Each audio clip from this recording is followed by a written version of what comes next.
Hello दोस्तों, welcome back to my YouTube channel. तो आज हम सीखेंगे किसी भी एलिमेंट की वैलेंसी, केमिकल फार्मूला या फिर नंबर ऑफ मोल्स या फिर मोलर मास कैसे निकालते हैं। तो चलिए गाइस शुरू करते हैं विद द वैलेंसी।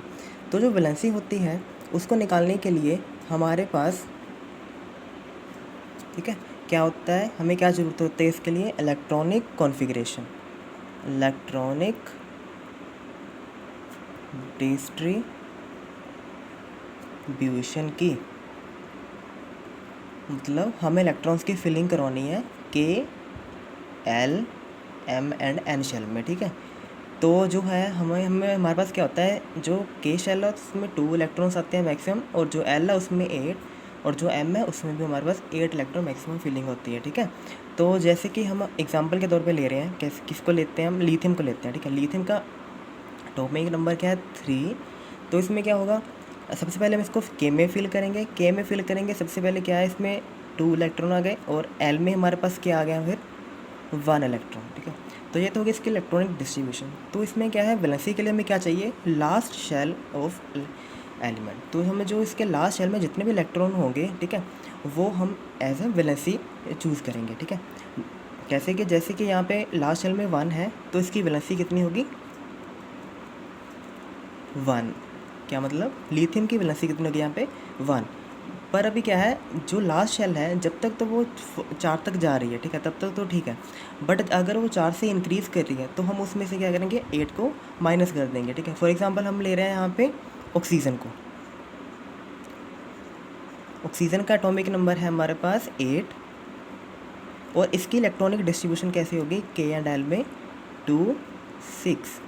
तो ये 4 को, लास्ट शेल में जो इलेक्ट्रॉन है वो 4 को एक्सीड कर चुके हैं, तो इसके लिए हम यहाँ पे क्या करेंगे, 8 से इसको माइनस कर देंगे। तो 8 माइनस 6 कितना होगा हमारे पास, 2। तो हमारे पास वैलेंसी ऑफ ऑक्सीजन कितनी आ गई, 2। तो ये तो हो गया हमारे पास वैलेंसी कैसे निकालते हैं इसकी, ठीक है। तो अभी हम और एग्जांपल लेते हैं, और में कैसे कि जैसे हम इसमें आर्गन लेते हैं। आर्गन में क्या है, आर्गन का एटॉमिक नंबर है 18 है। तो इसमें क्या है, हमें इसको के, एल, एम शेल में फिल करना है, ठीक है। तो इसमें हमें पता है कि इसमें मैक्सिमम 2 आते हैं, और कितने बचे हमारे पास, 16। तो इसमें 8 आएंगे, ठीक है। हमारे पास 8 ही बचे हैं, तो 8 ही तो उसकी मैक्सिमम लिमिट है, तो इसमें 8 जो है फिल हो जाएंगे, ठीक है। तो जो भी है 8 आ गए हैं हमारे पास, 4 से एक्सीड तो है, ये 4 से तो बढ़ा गया, तो हम क्या करेंगे, इसको 8 से माइनस कर देंगे। तो ये हमारे पास इसकी बैलेंसी आ गई है 0। तो शुरू करते हैं हम केमिकल फार्मूला से। तो अभी हम केमिकल फार्मूला में, जैसे कि इसके लिए हमें क्या चाहिए, ठीक है। सपोज करो हमें मिला है कार्बन डाइऑक्साइड का, हमें केमिकल फार्मूला बनाना है, ठीक है। तो इसके लिए हमें पहले देखना है इसमें क्या क्या है। एक तो हमारे पास कार्बन है, एक हमारे पास क्या है, ऑक्सीजन, ठीक है। तो ये हमें पता चल चुका है, ठीक है। तो अभी हम क्या लिख लेंगे, ऐसे यहाँ पे कार्बन, यहाँ पे लिख लेंगे ऑक्सीजन। तो हम भी क्या करेंगे, हम यहाँ पे अब इनकी हम वैलेंसी को लिखेंगे। कार्बन की वैलेंसी होती है हमारे पास 4, ऑक्सीजन की होती है 2। तो क्या करेंगे, इनको क्रॉस मल्टीप्लाई करेंगे, तो ये क्या हो गया, C2O4। और हम इसको कैसे लिख सकते हैं, CO2। तो देखिए ये हमारा बन गया है इसका केमिकल फार्मूला, ठीक है। और जैसे और है हमारे पास एग्जांपल अमोनिया। क्या है, अमोनिया में क्या होता है, एक तो नाइट्रोजन होता है, एक होता है हमारे पास हाइड्रोजन, ठीक है। तो इसमें क्या है, जो ऐसे लिख लेंगे हम वैसे ही, नाइट्रोजन, यहाँ पे हाइड्रोजन। जो नाइट्रोजन की वैलेंसी होती है वो होती है 3, और जो हाइड्रोजन की होती है वो होती है 1। तो फिर से यहाँ से क्रॉस मल्टीप्लाई, तो हमारे पास क्या आ गया, NH3। तो ये तो हो गया हमारे पास केमिकल फार्मूला सिंपल कंपाउंड के लिए। अगर हमने आयनिक कंपाउंड के लिए निकालना है, क्या है, आयनिक कंपाउंड्स के लिए हमें फार्मूला निकालना है, तो हमें क्या करना पड़ेगा, आयनिक कंपाउंड के लिए फार्मूला निकालना है तो हमें एक टेबल की ज़रूरत है, जिससे हम इसको, तो देखिए इसमें हमें क्या पता चल रहा है कि जो जो आयंस होते हैं उसमें जो कुछ होते हैं पॉजिटिव, जो एलिमेंट है वो कुछ पॉजिटिव है या कुछ है नेगेटिव चार्ज। तो जो हमें यहाँ से दिख रहा है कि हाइड्रोजन जो होता है H+ होता है, और जो क्लोराइड होता है वो Cl नेगेटिव होता है, ठीक है। और ऐसे ही हमारे पास मोनोवैलेंट, बाईवैलेंट एंड ट्राईवैलेंट जो है आयंस होते हैं, और यहाँ पे जो कैटायन एंड एनायंस जो है ऐसे रिस्पेक्टिवली है इसमें, ठीक है। तो फिर हम आयनिक कंपाउंड ले रहे हैं कोई, जैसे कि हम ले रहे हैं इसमें सोडियम क्लोराइड। क्या ले रहे हैं, सोडियम क्लोराइड ले रहे हैं आयनिक कंपाउंड। सोडियम जो है वो क्या है, Na, क्लोराइड मतलब Cl। तो सोडियम जो है हमारे पास 1 + क्योंकि वो पॉजिटिवली वो कैटायन है, और Cl जो है वो नेगेटिव है क्योंकि वो एनायन है। तो ये हो गया 1 जो टेबल दिखाया है उसमें सब कुछ लिखा हुआ है, वो आप देख सकते हैं। तो यहाँ से हो गया हमारे पास NaCl। तो ये तो हो गया, ये हो गया हमारे पास। पहले हमने देख लिया सिंपल कंपाउंड को केमिकल फार्मूला कैसे निकालते हैं, फिर हमने देखा कि जो है आयनिक कंपाउंड्स होते हैं वो उनका केमिकल फार्मूला हम कैसे निकालते हैं। हम इसकी एग्जांपल और लेते हैं, क्या है, पोटाशियम ब्रोमाइड। पोटाशियम ब्रोमाइड, ठीक है। तो इसमें क्या है, पोटाशियम के Br जो है ब्रोमाइड। अभी जो है पोटाशियम जो है वो +1 है, तो और जो Br है वो 1 नेगेटिव है, ठीक है। तो क्रॉस मल्टीप्लाई, यहाँ पे हमारे पास क्या आ गया है, KBr। तो अभी हम करेंगे मोलर मास। मोलर मास क्या है, मोलर मास बेसिकली जो है वो मास है मॉलिक्यूल्स का, ठीक है। अभी हम जो करेंगे एग्जांपल्स करते हैं, एग्जांपल्स हमें जो है इजीली क्लियर हो जाता है, ठीक है। जैसे कि हमारे पास क्या है, वाटर की एग्जांपल लेते हैं, ठीक है। वाटर में क्या है हमारे पास, हमें इसमें पहले इनको अलग अलग कर लेना। हमें देखना है कि इनमें से जो है वो कौन कौन से हमारे पास एलिमेंट्स है। जैसे कि वाटर में क्या है, हाइड्रोजन, और यहाँ पे क्या है, ऑक्सीजन, ठीक है। तो अभी हम क्या आगे लिखना है, अभी हमने इनके बारे में जो भी हमें दिया वो हम लिखना है, ठीक है। हाइड्रोजन हमारे पास 2 है, तो हम 2 यहाँ पे मल्टीप्लाई करेंगे।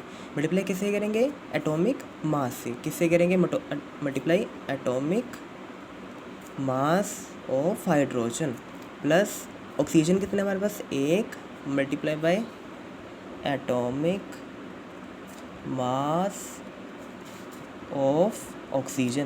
तो देखिए हाइड्रोजन का एटॉमिक मास होता है हमारे पास 1 प्लस 1 मल्टीप्लाई बाय ऑक्सीजन का एटॉमिक मास होता है 16।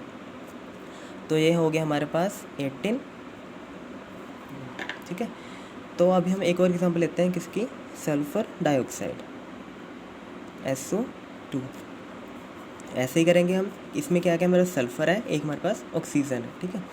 तो इसमें सल्फ़र हमारे पास 1 है, तो 1 से उसको मल्टीप्लाई करेंगे, किसको, सल्फ़र के एटॉमिक मास को, प्लस किससे करेंगे, ऑक्सीजन कितने हमारे पास 2, मल्टीप्लाई किससे करेंगे, atomic mass of oxygen, atomic mass of oxygen. तो हमारे पास ये कितने बन गए, पहले हम इसकी वैल्यू पुट करेंगे। सल्फर का जो एटॉमिक मास है वो होता है 32, सॉरी बीच में है क्रॉस, 2 मल्टीप्लाई इसका जो है वो क्या है 16। तो हमारे पास टोटल क्या बन गया 64। तो एक और एग्जांपल है बेकिंग सोडा। बेकिंग सोडा का फॉर्मूला क्या होता है, NaHCO3, ठीक है। तो इसमें हमारे पास क्या है, sodium, hydrogen, carbon and oxygen, ठीक है। तो अभी हम सिंपली वैल्यूज पुट करेंगे। हमारा सोडियम कितने हैं 1, मल्टीप्लाई बाय इसका एटॉमिक मास कितना होता है 23, प्लस हाइड्रोजन कितना होता है 1, तो हाइड्रोजन का एटॉमिक मास होता है 1, प्लस कार्बन हमारे पास है 1, इसका एटॉमिक मास होता है 12, प्लस ऑक्सीजन कितना होता है 3, इसका जो एटॉमिक मास होता है 16। तो इसको सब कैलकुलेट करने का हमारे पास आ जाएगा इसको 84। तो देखिए अभी हमें सीखना है कि नंबर ऑफ़ मोल्स को कैसे कैलकुलेट करते हैं, नंबर ऑफ़ मोल्स, ठीक है। तो हम एग्जांपल ले रहे हैं। पहले हमें क्या दे रखा है 28 ग्राम ऑफ हीलियम, ठीक है। तो हम कैसे करेंगे इसको, ठीक है। पहले हमारे पास फॉर्मूला होता है, क्या होता है, नंबर ऑफ़ मोल्स निकालने का, mass of the given compound, given element in grams divide by gram atomic mass, gram atomic mass. तो देखिए हमें मोलर मास अभी सीखा है, जो मोलर मास होता है वो यूनिट में होता है। तो अगर हम यूनिट के बजाय सिर्फ ग्राम लगाएंगे तो वो ग्राम एटॉमिक मास है, इसमें कोई डिफरेंस नहीं है। तो हम एग्जांपल ले रहे हैं 28 ग्राम ऑफ हीलियम। तो बस सिंपली पुट करेंगे, हमारे पास मास दे रखा है 28 ग्राम, और जो हीलियम का जो एटॉमिक मास होता है वो होता है 4U। तो अभी ग्राम एटॉमिक मास है तो मतलब 4 ग्राम। तो सिंपली हमारे पास यहाँ से कितने आ गए 7 मोल्स। और यहाँ पे हम एक और एग्जांपल ले रहे हैं, क्या है 60 ग्राम ऑफ कैल्शियम, ठीक है। तो अभी हमें सब कुछ दे रखा है कैल्शियम का, हमें 60 ग्राम वैल्यू पुट करेंगे। मास कितना दे रखा है 60 ग्राम, तो जो कैल्शियम का जो होता है वो एटॉमिक मास जो होता है वो कितना होता है 40 ग्राम।